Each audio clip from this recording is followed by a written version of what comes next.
शिव और पार्वती का विवाह हिमालय के राजा हिमवंत और उनकी पत्नी मैना देवी शिव जी के भक्त थे।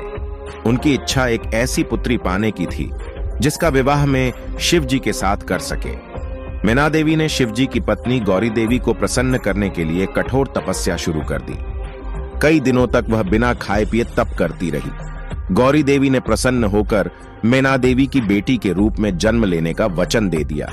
गौरी देवी ने आग में कूदकर अपनी जान दे दी। इसके बाद उन्होंने मैना देवी की बेटी के रूप में जन्म लिया, जिसका नाम पार्वती रखा गया। पार्वती ने जब बोलना शुरू किया तो उनके मुंह में पहला शब्द शिव ही निकला। बड़ी होकर वह बहुत सुंदर युवती बनी। इस बीच शिव जी ने अपनी पत्नी की मृत्यु से दुखी होकर लंबा ध्यान शुरू कर दिया था। हिमवंत को आशंका हो रही थी कि शायद शिव जी गहन ध्यान में होने के कारण पार्वती को पत्नी के रूप में स्वीकार ना करें। उन्होंने समस्या के समाधान के लिए नारद को बुलाया। नारद ने उनसे कहा कि पार्वती तपस्या के जरिए शिव जी का हृदय जीत सकती थी। हिमवंत ने पार्वती को शिव जी के पास ही भेज दिया। पार्वती ने दिन रात उनकी पूजा और सेवा की।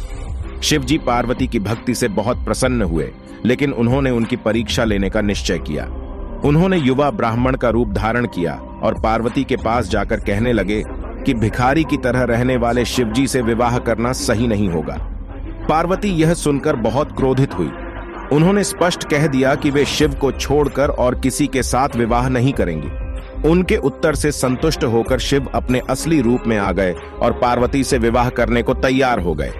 हिमवंत ने धूमधाम से दोनों का विवाह कर दिया।